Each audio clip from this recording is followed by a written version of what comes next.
E rematei, o corpo físico de Nelly está debilitado, porque alimenta-se somente de carne. Satura-se de proteínas animais, faltando-lhe vitaminas e cálcio, tão importantes, ainda mais nessa fase de crescimento. A alimentação sadia e variada é circunflexo de suma importância ao corpo físico, a exemplo do sal que retém líquidos no organismo, da pimenta que aquece, do cálcio para a fortificação dos ossos. Um pouco de tudo é ideal para o bom sustento, mas o que excede, em um tipo de alimento, prejudica o corpo. Entretanto, o mago do laboratório e Kakuek deveriam saber disso, mas talvez deixem que seus companheiros a façam alimentar-se somente de carne, mesmo sabendo que está a definhar e venham, com isso, perder seu instrumento encarnado. Talvez, Antônio Carlos diz Carlos, não estejam dando importância se Nelly desencarne, ou não. Pensam em ficar aqui temporariamente. E você, Leila, conte-nos o que descobriu sobre Noel Leocádio. Como me informou um trabalhador de um posto de socorro no Umbral, Noel Leocádio está com um bando de irmãos inferiores e arruaceiros. Foi levado recém-desencarnado por Hakuek e deixado no bando, na condição de não voltar ao antigo lar. Noel adaptou-se ao grupo e não pensa na família, nem na filha. Não se encontra em condições de um socorro. No momento, um dia, Noel cansará da vida de futilidades e procurará socorro. E Noemi? Você, Cibele, soube onde ela está? Indagou a Carlos. Encontrei-a nas enfermarias do posto de socorro, perto da crosta. Seu estado é lastimável e tem pesadelos constantes. Informou-me a direção do posto que Noemi fora deixada nas proximidades, logo após seu desencarne. Deduzi que foi por Hakuek. Na mente de Noemi, nota-se o ódio profundo pelo esposo, pois vê constantemente suas traições e dinheiro gasto em jogo. Em agonia, sente os muitos abortos que fez. Por não querer mais filhos de um marido irresponsável, abortara em toda a gravidez, depois do nascimento de Nelly. Com o tratamento bondoso e dedicado do posto esperamos que melhore seu estado vibratório, como também tenha no bem sua mudança de vida. Carlos concluiu, Hakuek não queria os pais de Nelly por aqui. Deve ter levado Noemi para as proximidades do posto, porque sabia que seria socorrida, como também que sua perturbação iria permanecer por muito tempo. Hakuek nos traz curiosidades. Que soube dele, Toninha, é um espírito solitário, que há muito está só e desencarnou na sua última vida física, amou profundamente Ana e, porque um amor impossível, estiveram separados. Hakuek é o seu sobrenome, e fora um sacerdote, contra a vontade, por imposição do clero e da família. Acostumou-se com a vida fácil e passou a desfrutar de todas as vantagens que o clero oferecia. Servindo em uma localidade, conheceu Ana e apaixonou-se por ela, que evidentemente tinha outro nome, era filha de pessoas influentes e muito bonita. Seu pai a fez ficar noiva de um senhor idoso, feio, porém rico, querendo que casasse logo. Ela não quis, desesperou-se e pediu ajuda a Hakuek, seu confessor, que prometeu ajudá-la, planejando a morte do noivo, colocando aos poucos no vinho dele um veneno, cujo efeito fazia a morte ter aparência natural. Conseguira a substância a preço de ouro com um bruxo que morava nas proximidades da cidade, e soube dele através da confissão. Disfarçou-se para adquirir o veneno. Ninguém suspeitou, nem mesmo Ana, que, agradecida, achou que fora a oração do sacerdote que a ajudara, passando a tratá-lo com carinho, e Hakuek entendeu que era correspondido na sua paixão. Ana chegou a pensar que o amava, porém respeitava-o como sacerdote. Tempos depois, o pai de Ana arrumou para ela outro casamento. Dessa vez, porém, o noivo era jovem e bonito, e ela sentiu-se dividida, porque queria, como toda moça, casar e ter filhos. Hakuek se desesperou, por não admitir perdê-la. Pensou em fugir com ela, mas temia, porque, se deixasse o clero, não mais teria proteção da igreja e poderia até ser perseguido por ela. Também, conhecia bem o pai de Ana, que era rancoroso e mau, iria persegui-los até a morte. Pediu, implorou a Ana, que fugisse sozinha e que, mais tarde, ele daria um jeito de ser transferido para longe e a levaria. Ana preferiu ser esposa, por não querer viver escondida e amante de um padre. Hakuek, então, com o mesmo veneno, matou-a. Ninguém suspeitou. Meses depois, Hakueki foi transferido e seguiu sua vida em erros, muitos erros. Ana, ao desencarnar, perturbou-se e sofreu muito. Foi socorrida carinhosamente pela avó materna. Pediu para reencarnar e o fez no Brasil, numa família pobre. Agora se sentia feliz. Hakueki ao desencarnar foi procurá-la, pois Ana foi a única mulher que amou, e conseguiu encontrá-la. Assediou-a sem obsedá-la, protegendo até, mas por causa do ciúme não deixou ninguém aproximar-se dela, com intenções de namoro. Ana teve uma existência simples, de trabalho, depois que os pais desencarnaram, viveu sozinha e solitária. Tudo isso pesquisei em arquivos e, na tentativa de obter mais informações, li discretamente os pensamentos dele. Hakueki, vendo Ana doente e prevendo para logo sua desencarnação, quis arrumar um lugar para ela, porque não a queria no umbral. Pretendia trazê-la para um lugar confortável, grande que fosse sossegado. Saiu à procura e, passando por aqui, escutou nele invocar um desencarnado, entrou e ninguém barrou sua entrada. Gostando da vibração da casa, do lugar, atendeu nele e tratou de travar amizade com ela. Ficou, assim, satisfeito em arrumar um lugar para trazê-la. Ana demorou mais tempo para desencarnar do que previra Hakueki, mas, quando aconteceu, ele a trouxe para cá. Concluiu porque de Ana ainda estar perturbada e falei, Ana teme Hakueki e refugia-se em si mesma com medo de enfrentá-lo.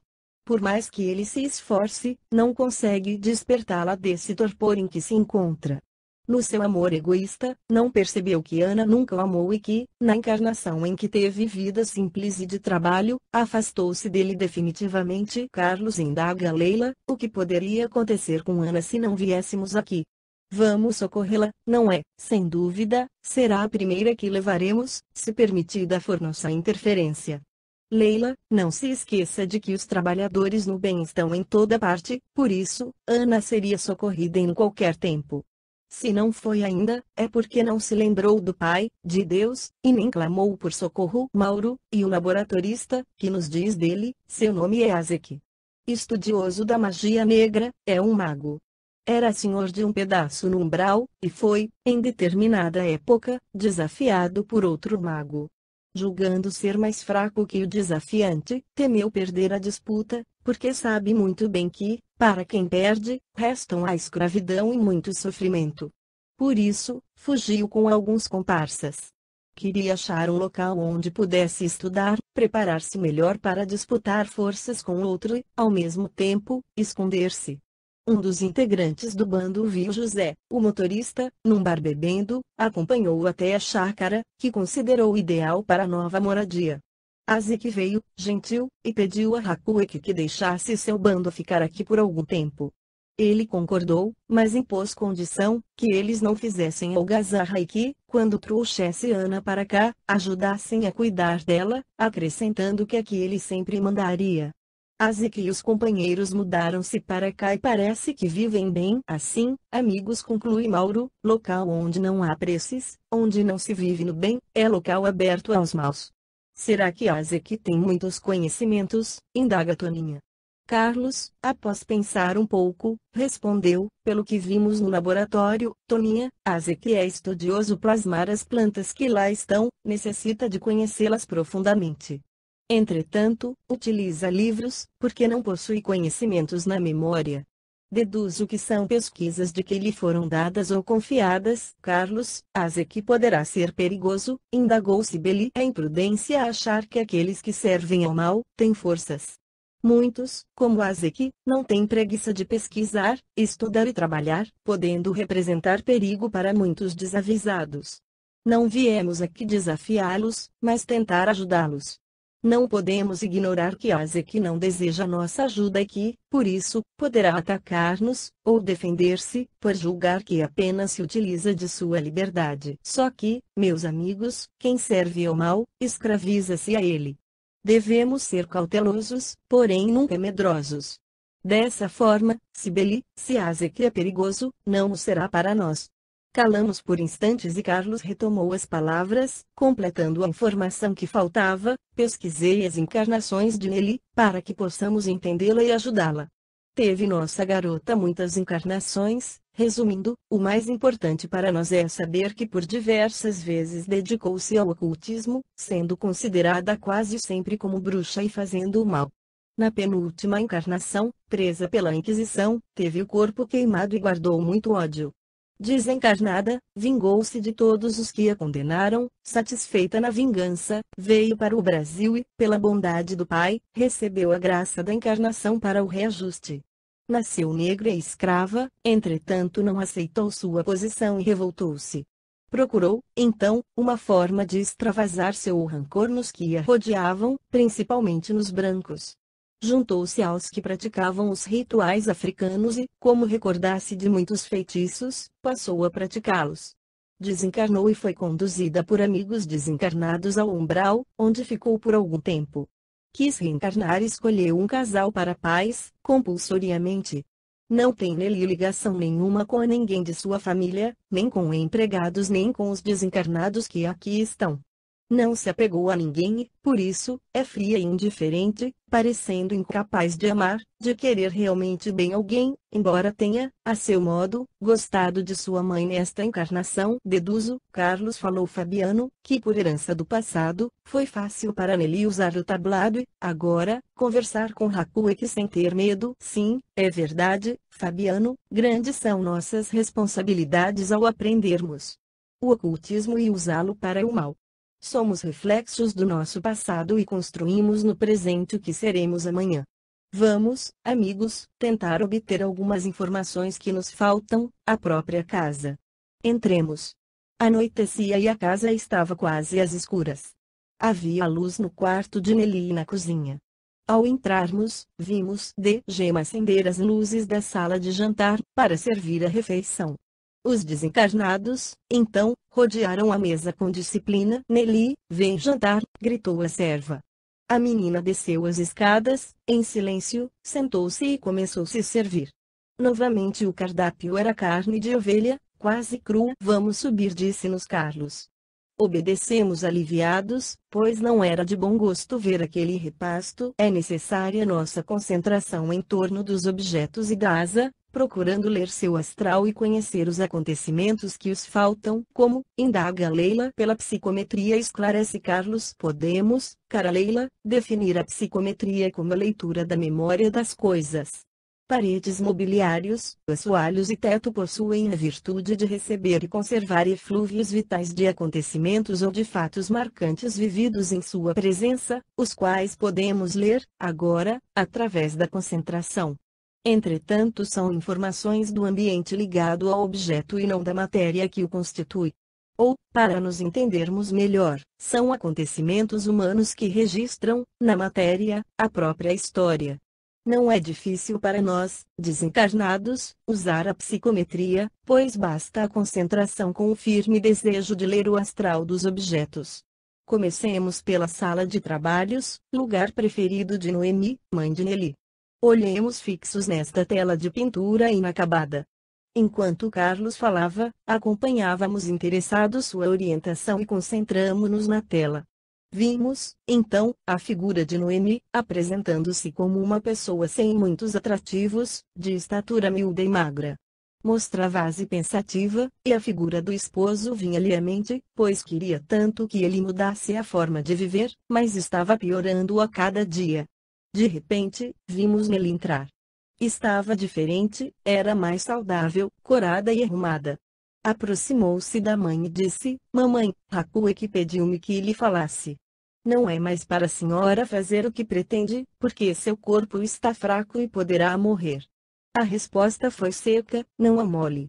Nem todos do grupo conseguiam ver com perfeição as cenas que narro, porém Carlos explicava-nos tudo o que via, dando-nos o mais perfeito esclarecimento. Cada um tinha seu modo e grau de concentração e, por isso, a leitura através da psicometria não acontecia da mesma forma para todos. Entretanto, estávamos encantados com os resultados. Vimos ainda, na sala de trabalho, cenas de discussões entre Noemi e Noel, levando-nos a saber que o casal brigava muito. Também notamos Nelly sentada no sofá e presumimos que a menina deveria passar horas ali a cismar, a pensar. Passemos para o escritório da casa, disse-nos Carlos. Não havia nada que chamasse atenção no escritório, uma estante vazia, uma mesa e 4 cadeiras. Novamente bastou concentrar-nos para ver Noel sentado à frente da mesa planejando suas farras. Era bonito, de tipo alegre e bem cuidado, moreno claro, olhos esverdeados e bigode bem aparado. De repente, vimos uma cena comovente entre pai e filha.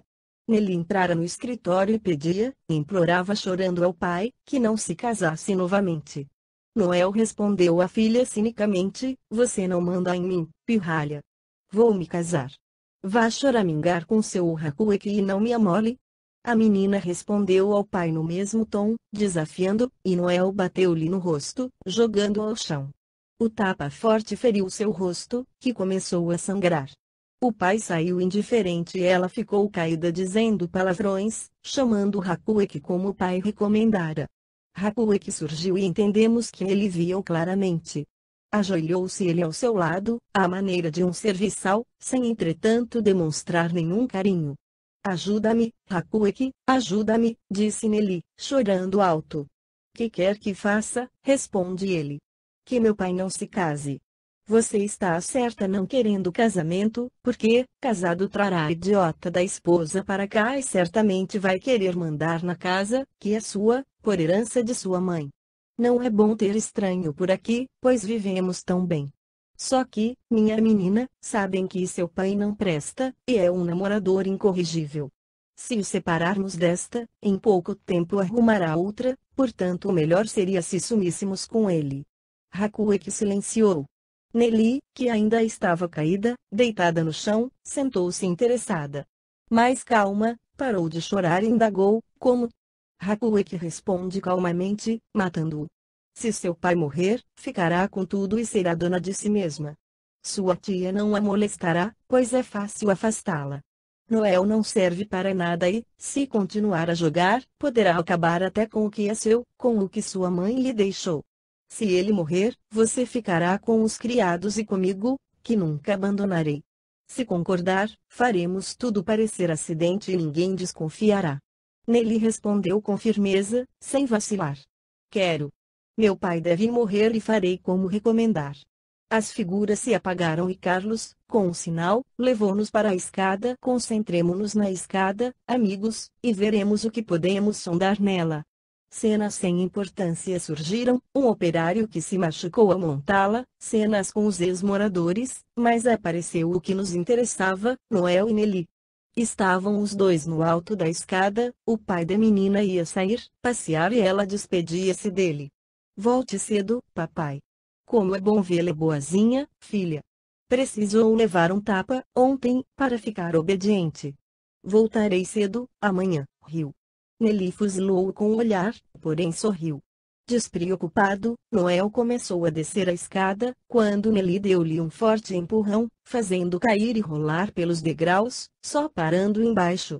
Azeki e Hakueki observavam tudo, impassíveis e, quando Noel ficou imóvel, Azeki aproximou-se, apontou para um local no pescoço dele e disse a Hakueki, aqui Hakueki transmitiu a Nelly, venha, Nelly, coloque seu pé aqui e aperte com força. Isso, bastante força.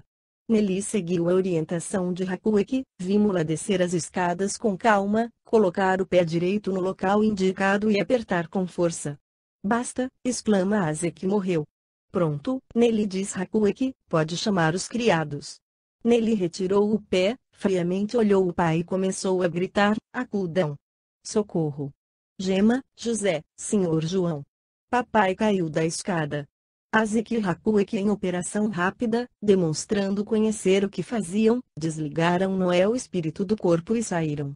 Vimos os criados chegarem, e também o médico. Nelly continuou a fingir, agora chorando. O facultativo examina o corpo de Noel e diz, naturalmente, o Sr. Noel fraturou o pescoço ao cair. Está morto. As cenas enfraqueceram-se e sumiram.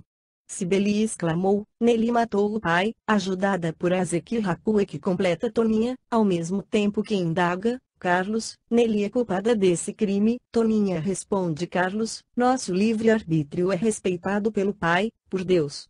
Nelly praticou o ato porque quis. Nossas obras pertencem a nós, tanto as boas, como as más.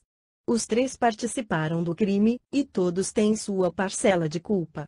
E muito difícil o desencarnado fazer com que o encarnado pratique algo que não queira. Ainda mais coisa grave, como a que fizeram. Vibravam igualmente, por isso, nele tem culpa. Foi sugestionada, mas fez porque quis e se afina completamente com Hakueki, tanto que aprovou desde o início o plano. Caros amigos, ninguém se safa de seus erros culpando só os desencarnados que os tentam.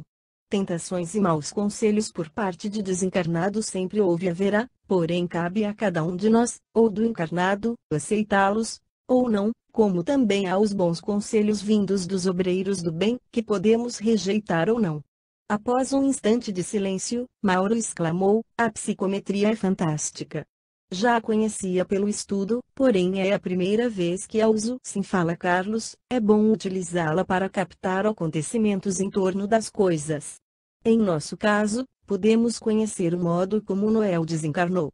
E a casa sempre fechada facilitou-nos ver com clareza e sem maiores interferências. Carlos, há encarnados que conhecem a psicometria e fazem uso dela, não há? Indaga Fabiano. Carlos, com sua bondade de sempre, continua a nos esclarecer. Estou a me lembrar de um fato, falou a Mauro, quando encarnado, houve em minha cidade muito alvoroço, em virtude de uma casa que diziam ser assombrada. Um amigo de meu pai a comprou e, era só ele entrar em um dos quartos, para ver uma cena trágica, um homem matando uma mulher a facadas. Um respeitável senhor espírita foi chamado e não constatou nenhum espírito ali. Recomendou que abrissem bem a casa, que a pintassem e trocassem o mobiliário do quarto. Feito isso, as aparições cessaram. Carlos conclui, o amigo de seu pai, Mauro, deveria ser um psicômetra sem o saber, pois percebia, através do astral da casa e dos objetos do quarto, o que tinha ocorrido, certamente um crime praticado às escondidas. A prática da psicometria, sem conhecimento, tem desnorteado muitos que confundem o que vem, com desencarnados. A leitura do astral dos objetos diferencia-se da clarividência com relação aos desencarnados, porque a psicometria está relacionada a objetos e a determinados lugares, enquanto o que, na vidência, os desencarnados podem ser percebidos em qualquer lugar, embora saibamos que eles têm preferência por certos lugares ou cômodos da casa. Por isso, o plano espiritual tem insistido para que os espíritas estudem, principalmente os dirigentes, a fim de não se deixar enganar nesses casos. Podemos considerar o psicômetra como se fosse médium, indago. Carlos responde: médium é aquele que entra em intercâmbio com desencarnados. Psicômetra é o sensitivo que lê o astral ou a aura dos objetos, lugares, etc. sem a interferência dos desencarnados. Pela sua sensibilidade, o psicômetra vê, através de vibrações, o que ficou registrado na aura pesquisada, tendo conhecimento do que faz, ou nem sequer sabendo o que seja. Carlos, poderão as emanações magnéticas e as irradiações contidas em objetos irradiar-se e atingir outras pessoas? Indago. Sim, podem. O pensamento humano, ao agir sobre a natureza material, adere de modo mais ou menos prolongado nas coisas e objetos que nos servem habitualmente. Por isso há muitas pessoas que se sentem inquietas e angustiadas ao visitarem determinados lugares, a exemplo de prisões, prostíbulos, etc. Ou, então, experimentam bem-estar onde só houve, ou ainda há, acontecimentos dirigidos para o bem, como em certos templos, etc. Assim acontece, ao sentirem-se mal em contato com determinados objetos usados em torturas ou que serviram para assassinar alguém. Também receberem benefícios, sentindo-se bem ao contemplar ou pegar objetos que pertenceram a pessoas boas, como um livro, etc. Há muitas histórias, principalmente de joias antigas, taxadas de azaradas, de mau agouro, ou então de talismãs de sorte. Isso aconteceria pelas emanações magnéticas nelas contidas, indaga inteligentemente Toninha. Joias, responde Carlos, são, na maioria das vezes, objetos de estima ou ódio, de cobiça e disputa. Constituem algo em que se projeta mais atenção. Por isso, são facilmente psicometradas e com histórias interessantes. Podem realmente influir benéfica ou negativamente, conforme o caso, em pessoas sensíveis que as adquirirem e usarem. Satisfeitos com os conhecimentos que necessitávamos, encerramos os trabalhos com a psicometria, para notarmos um fato deveras interessante. Durante a tarde, Fabiano e eu tínhamos visto o Sr. João matar uma ovelha, colher seu sangue numa vasilha e, para que não coagulasse, adicionou-lhe vinagre. Saímos do hall da escada, fomos para a sala de jantar e notamos que a refeição terminara, porém Nelly continuava sentada, silenciosa e acompanhada pelos desencarnados, que também permaneciam quietos. Ficou ali cerca de 20 minutos e depois levantou-se, dirigindo-se para a cozinha. Foi até a geladeira, retirou um recipiente fechado, abriu-o calmamente e vimos que continha sangue. Pegou um copo, despejou nele o sangue até quase a borda, fechou novamente a vasilha e a colocou de novo na geladeira. A senhora, Germana olhava com piedade, porém nenhuma palavra trocaram, nem para despedir-se, porque Nelly, pegando o copo, saiu da cozinha, subiu vagarosamente a escada e encaminhou-se para seu quarto. Hakuek e mais 4 elementos do grupo acompanhavam-na, e também nós, sem contudo deixarmos que nos notassem. O quarto de Nelly era bem simples, um dos menores da casa, onde havia uma cama, um armário, uma cômoda, e a janela, que dava para a esquerda do jardim. Nelly acendeu uma luz fraca, que deixou meio na penumbra o local. Em cima da cômoda não havia nada, e foi ali que a menina colocou o copo. Abrindo o armário, onde havia poucas roupas, pegou uma caixa de sapatos que estava na frente, retirou-a e sentou-se na cama com ela na mão. Deu um triste suspiro e abriu. Dentro havia um galho e fragmentos de uma flor, ambos secos, amarronzados pelo tempo. Ficou olhando-os e pôs-se a recordar. Os desencarnados ficaram pacientemente perto da cômoda aguardando, e nós acompanhamos seus pensamentos. Nelly lembrava do enterro da mãe, pois sabia que sua vida iria mudar. Não podia confiar no pai, e a mãe era, portanto, sua proteção e consolo. Chorava sentida, mais pela pena que sentia de si mesma e pelo medo de enfrentar a vida sem ela, do que pela separação. Ali conseguia vê-la, sua mãe estava no caixão, fria e triste, com rosas vermelhas muito bonitas enfeitando a urna funerária. Hakuek permanecia a seu lado e disse-lhe: pegue e guarde a rosa que sua mãe tem entre os dedos e verá que não murchará, como não acabará o amor de sua mãe por você, porque nada acaba com a morte do corpo. Não chore, você terá sempre a mim. E eu que pensei, continuou Nelly a meditar, ter ele dito isso só para consolar-me, entretanto ensinou-me um processo simples, para que esta rosa seca floresça sempre bela. Nelly parou de recordar, pegou o galho, deixando na caixa os restos da flor, e colocou-o no copo com sangue. Em seguida, fez um estranho ritual em frente desse copo. Hakuek e seus companheiros olhavam impassíveis. A menina saudou o copo, lembrando saudações a deuses antigos, porque certamente misturava os muitos credos de que já participara em suas vidas passadas, das quais tinha ligeira lembrança. Falava depressa e parecia recitar fórmulas das quais entendemos poucas palavras, entretanto repetia o nome de Hakuek muitas vezes. Finalmente, parou, pôs as mãos espalmadas em cima do copo e ficou a olhá-lo. Nada de anormal vimos acontecer com o galho, mas nem um minuto se passara e Nelly modificou-se. A expressão de seu rosto suavizou-se, pois parecia que via algo muito belo, porém continuava a olhar o galho como que fascinada. Exclamou, baixinho: floresceu. A rosa seca floresceu. Mamãe está aqui e continua a amar-me. Então, observamos Hakuek, fechando o olhar em Nelly. Entendemos que ele a hipnotizava, fazendo-a ver no galho seco um galho verde com uma linda rosa vermelha. Nelly estava alegre, pela primeira vez, vimos que sorria. Ficou minutos olhando o galho, depois tirou-o do copo, limpou e guardou-o na caixa, que, finalmente, colocou no armário. Quando ela retirou o galho, os 5 desencarnados sorveram os fluidos vitais do sangue existente, sem dizer uma palavrinha, mas, pelas expressões, deliciavam-se com o alimento. Logo após, saíram, deixando a menina sós. Nelly não demorou a dormir, porém seu sono era agitado, e seu corpo enfraquecido exalava odores de carnes deterioradas de que vinha se nutrindo. Bastava olhá-la, para entender que carecia urgentemente de tratamento e mudança de alimentação. Deixando-a no leito, retiramo-nos do quarto. Hakueki estava na sala e dava ordens a Honória, sendo você hoje escalada para zelar Ana, não se distraia. Sabe perfeitamente que exige que cuide bem dela. Deve colocá-la agora para descansar. Prenda na cama, não precisando ficar no quarto, porém não saia de casa e fique atenta para atendê-la no que necessitar. E ai de você se algo acontecer a ela, falam deles com arrogância. Honória não respondeu.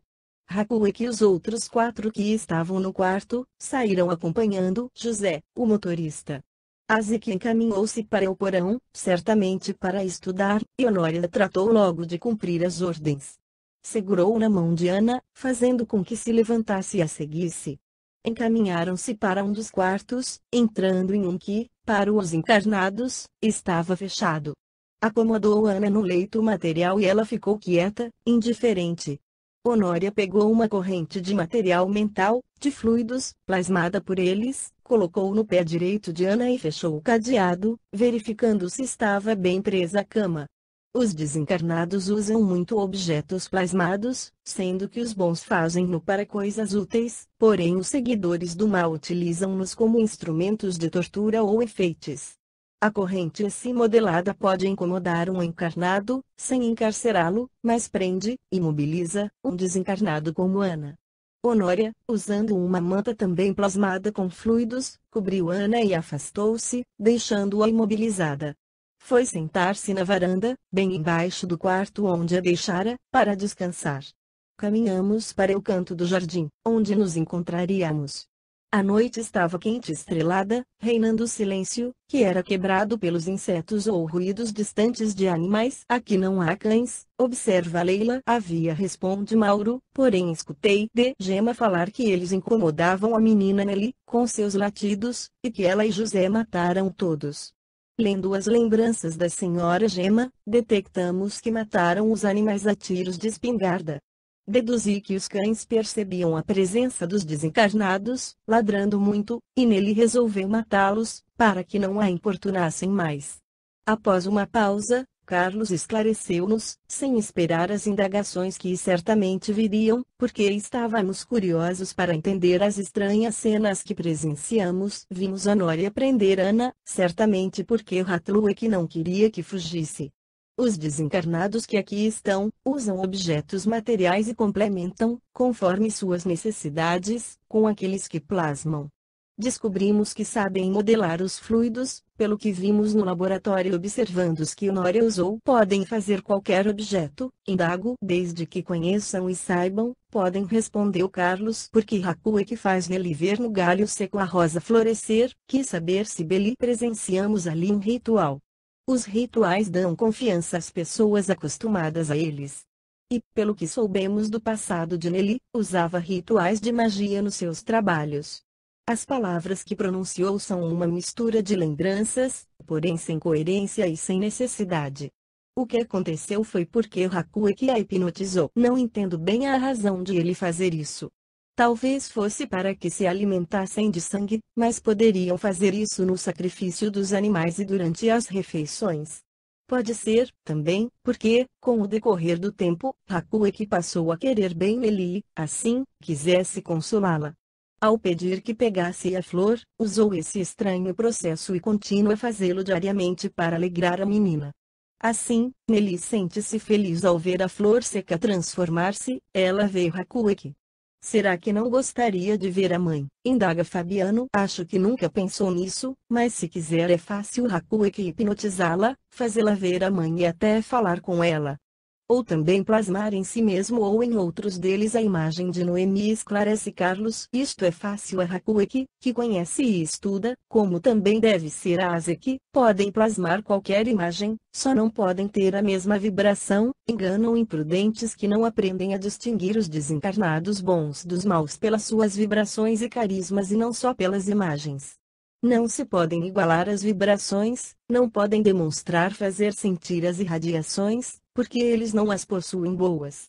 Irradiamos o que somos como ele hipnotiza Nelly rápido e fácil, exclama Leila. É verdade, Hakueki hipnotiza fácil Nelly, porque ela assim permite que ela esclarece-nos Carlos. É mais fácil encarnado hipnotizar encarnado, e desencarnado a outro desencarnado.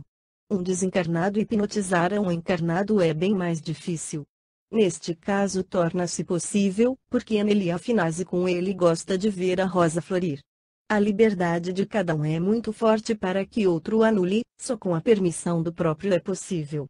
Meus amigos, devo ir agora à Agudo Colônia, ao Departamento de Socorro, para levar as informações que obtivemos e pedir permissão para ajudar Nelly. Carlos volitou e ficamos no jardim aguardando. Fabiano então, falou-nos, gostaria que tivéssemos autorização para ajudá-los. Tenho piedade de Gema e gostaria de vê-la livre de seu vigia. Se não tivermos consentimento, regressaremos logo, não indaga Toninha. Sim, partiremos em seguida, afirma Mauro, mas pela experiência que tenho no trabalho com karmas, acho que ajudaremos Nelly. Porém, nesse caso, essa tarefa envolve muitos fatos e, consequentemente, necessita da cooperação de outros setores. Para o bom desempenho em um auxílio assim, o trabalho deve ser bem planejado e executado, e pensar que tudo começou com uma brincadeira, aparentemente inofensiva para muitos encarnados, mas com possibilidade de ser, como neste caso, de consequências tão graves, suspira com piedade Toninha. Ao trocarmos ideias sobre os acontecimentos, o tempo passou rápido e, antes de completar uma hora que Carlos partira, retornou com fisionomia alegre. Amigas, o trabalho espera-nos. Recebemos a permissão. Nelly e seus companheiros serão ajudados. Ficamos por meia hora a planejar como seria realizada a tarefa. Começaríamos já, naquela mesma noite. Tudo deveria ser feito com rapidez, pois nosso objetivo era doutrinar as entidades espirituais que ali estavam, todas elas se possível, e depois conduzir os encarnados para o caminho do bem. Carlos, sempre disposto a orientar-nos, deu as últimas instruções: faremos deste canto sossegado do jardim nosso ponto de encontro. Agiremos com cautela, procurando ajudar separadamente a cada um deles. E quanto mais tardar saberem de nossa presença aqui, melhor.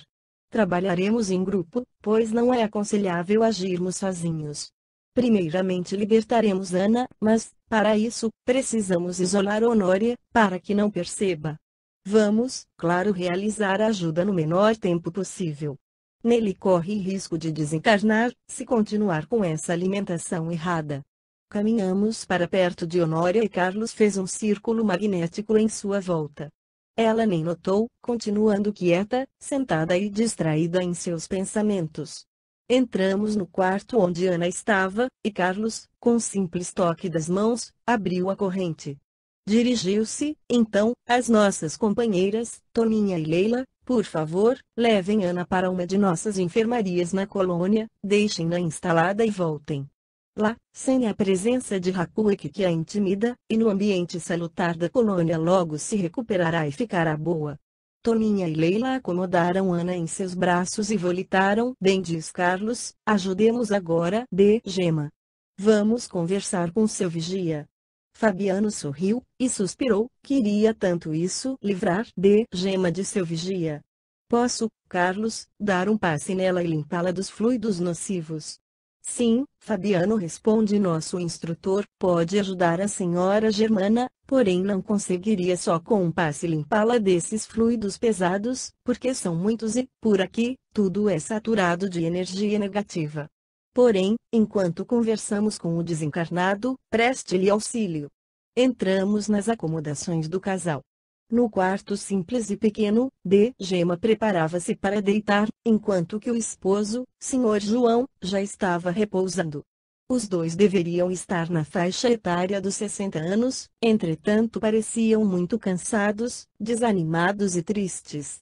O Sr. João reclamava para a esposa no momento em que entramos: Gema, sente-me doente. Esta chácara parece-me tão triste, por isso gostaria de ir embora daqui. Acalme-se, João. Ir embora? Para onde? E José? Nosso filho é ruim e bêbado. Em que lugar o aceitariam? E depois, que será de Nelly se formos embora? Nelly? É tão doída quanto José. Não vê de que se alimenta? Como Ede? Leva sangue para o quarto. E o que faz com ele? Não o sabemos, quase não fala essa menina. O pior é que quem mata os pobres bichinhos sou eu. Que situação esquisita. Ela bem que poderia morar com a tia e, assim, iríamos embora. Nem para rezar tenho sossego. Parece estranho, porém todas as vezes que tento, sinto ferroadas na cabeça. Sentado, no canto do quarto, estava Alemão, o desencarnado que a vigiava. Observava tudo com indiferença. Será que ela não consegue mesmo orar com ele por perto? Indaga Cibele. Realizar algo depende somente de cada um de nós, pois temos nosso livre-arbítrio, e a oração é a maior força de que dispomos para resolver nossos problemas. Germana quer orar, porém sua vontade é fraca e ainda se deixa envolver com facilidade pela influência do desencarnado que a vigia. Cede ao domínio dele, ou à tentação vinda de outrem. Se quisesse realmente orar, conseguiria, mesmo com ferroadas na cabeça. Vamos levar Lemão para o jardim. Com uma rede magnética, Carlos o envolveu, isolando, para que não chamasse e alertasse os companheiros. Foi conduzido para o jardim e sentiu-se como que atordoado, sem saber o que estava acontecendo. Tentou chamar os comparsas, mas não conseguiu. Carlos abriu o círculo magnético e Carlos, Cibele, Mauro e eu entramos nele. Nisso, Lemão, podendo ver-nos, ficou muito assustado. Lemão era o que apresentava melhor aspecto entre os do grupo. Alto, deveria medir cerca de 2 metros, louro, bem claro, cabelos cortados curtos, vestia roupa preta, e usava correntes de metal no pescoço e pulsos. Ficou alguns segundos observando, até que nos perguntou: quem são vocês? Que querem? Somos servidores do Cristo. Trabalhamos para o bem e amamos todos como irmãos, responde calmamente nosso instrutor. Irmão, falou Lemão, estranhando o que quer dizer irmão. Julga que sou também seu irmão, e responde com firmeza Carlos. Carlos era estudioso e servidor do bem há anos, e bastava olhar para um desencarnado e ignorante da verdade, seguidor do mal, como Lemão, para saber de suas reações e conhecer seu passado, seu nome, além de tudo o que se referisse a ele pudesse ser útil. Lemão não parecia ser de difícil conversão. Carlos continuou: somos irmãos, criados pelo mesmo pai, separados somente pelo diferente modo de viver. São fortes.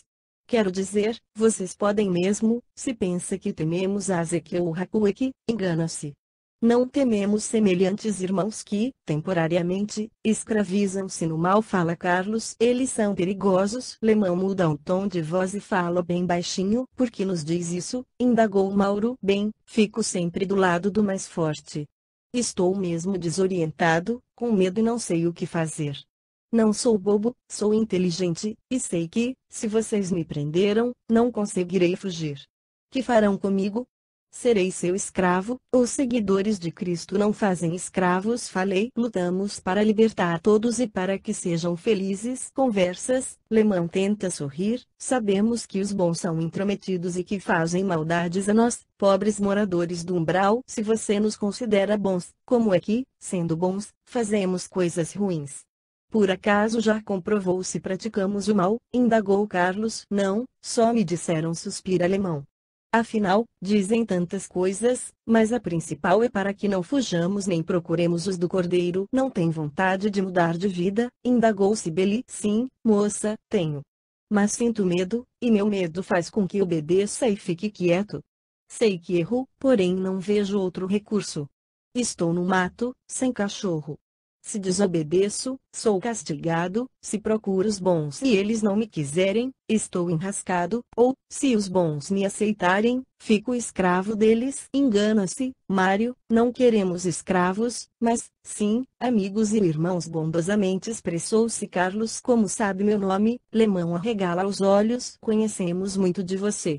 Sei que seu nome é Mário e que não era bem sua intenção procurar o bem, ou os bons, como nos designa. Mas, se vier conosco, não será como escravo e sim como companheiro, porém exigimos que mude a maneira de viver. Nada de vampirizar encarnados para fumar ou beber, nada de falar obscenidades.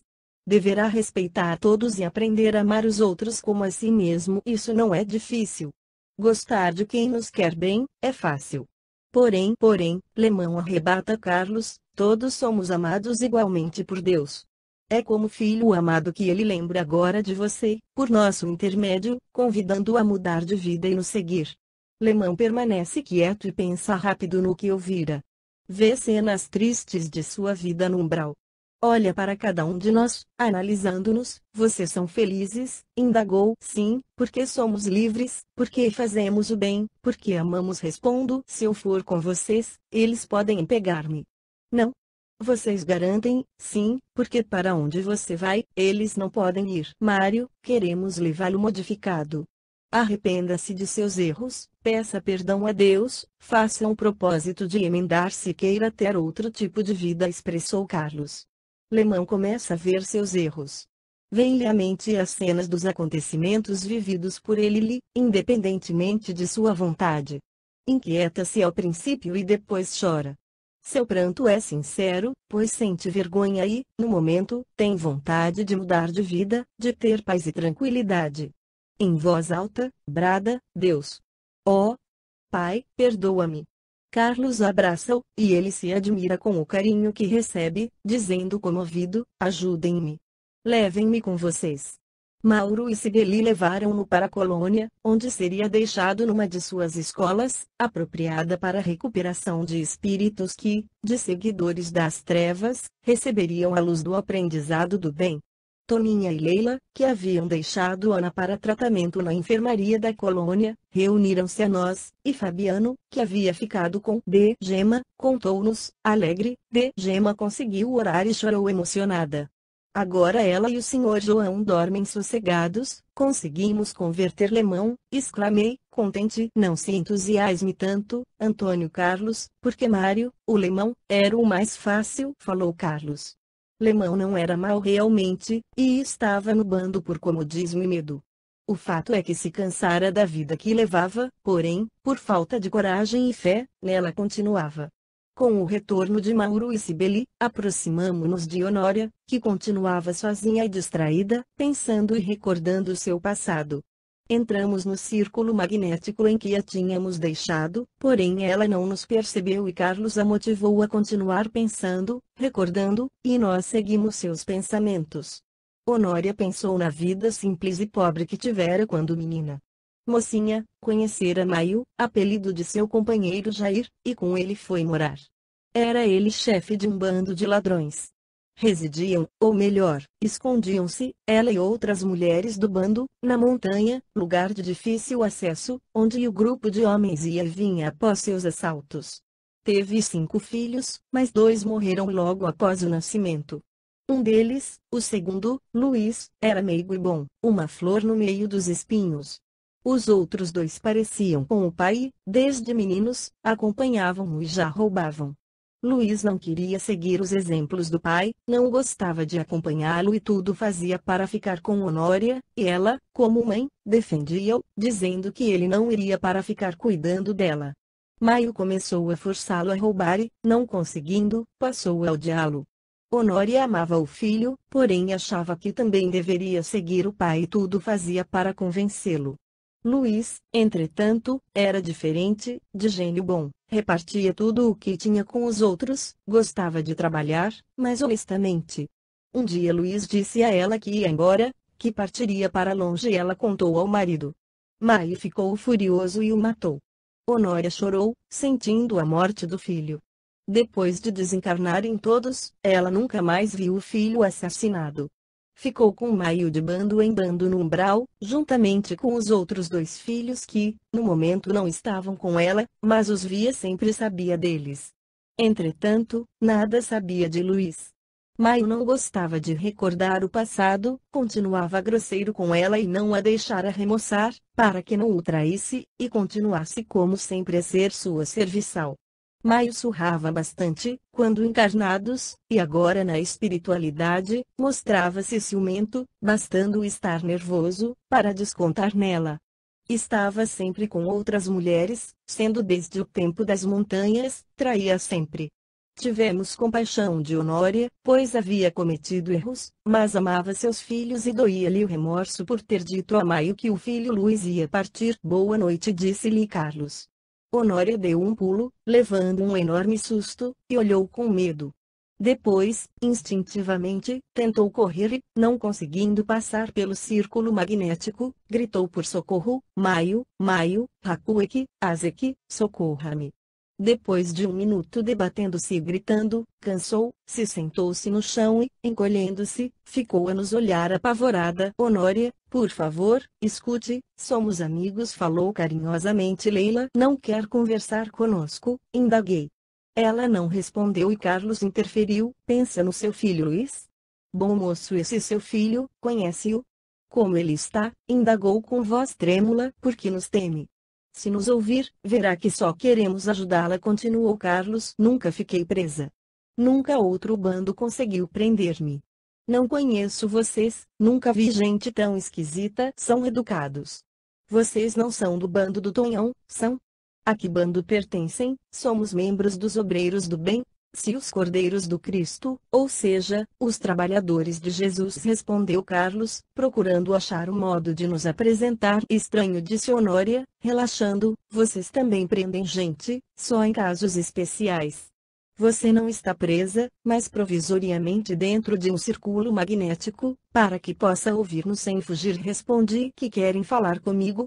Como sabem meu nome, Honória, sabemos o bastante de você, para convidá-la a nos seguir e conhecer outro tipo de vida, falou Mauro. Vocês são muitos e eu estou só. Por que não conversar com todos juntos? Conversaremos com eles depois, respondeu Fabiano. Agora queremos ajudá-la. Não pedi ajuda. Não quero ajuda. Se Maio escutar, pensará que fui eu quem pediu socorro a vocês. Vai me prender e me torturar? Honória, não tema. Acalme-se. Veja nesta tela o local para onde a levaremos. Carlos plasmou a tela que colocara na frente de Honória, e projetou nela a colônia, suas belezas e o modo de vida de seus habitantes. Ela observou tudo e, encantada, sentou-se no banco. Lindo, exclama, será sua moradia se vier conosco, continuou Carlos, se quiser mudar seu modo de viver, largar o bando e aprender a fazer o bem. Esta vida não aborrece? Não lhe dá um vazio?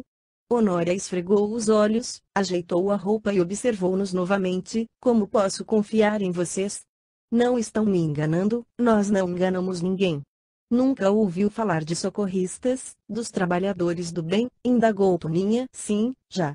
Maio diz sempre para ficarmos afastados deles, e até nos escondermos, porque são como polícia, prendem-nos. Honória, falou Carlos, não somos polícia, mas socorremos os que sofrem e tentamos alertar os moradores do umbral, sobre as verdades, sobre os ensinos de Jesus, para que eles conheçam outro tipo de vida e possam ter paz. Somos felizes e queremos que todos também sejam. Nunca pensou em ser feliz, em morar num lugar onde a respeitem, sem que seja surrada ou ameaçada de torturas, onde todos são iguais e têm os mesmos deveres e direitos? Onde vocês moram, vive-se assim, sim. Lá existe ordem, tranquilidade, e poderá estudar e aprender a viver no bem. Respondi. Aproveite a oportunidade, mude de vida. Maio não deixa. E, se eu o abandonar, até vocês serão castigados. Você já ouviu falar que algum socorrista, trabalhador do bem, fosse apanhado pelos moradores do umbral e castigado? Pergunta Leila. Não, nunca soube. Então argumenta Carlos, não há o que temer. Eles nem nos estão vendo, porque assim o desejamos.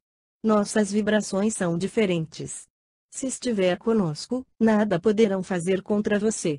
Também, acredito que todos os do grupo virão conosco e meus outros 2 filhos, você poderá vê-los e, quem sabe no futuro, ajudá-los. Respondi. Sinto, senhores, não irei.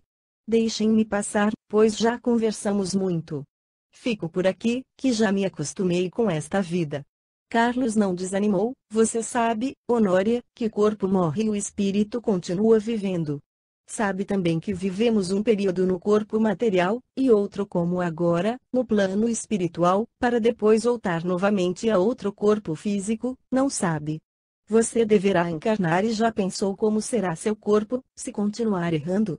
Como será sua reencarnação? Carlos projetou na tela alguns erros dela.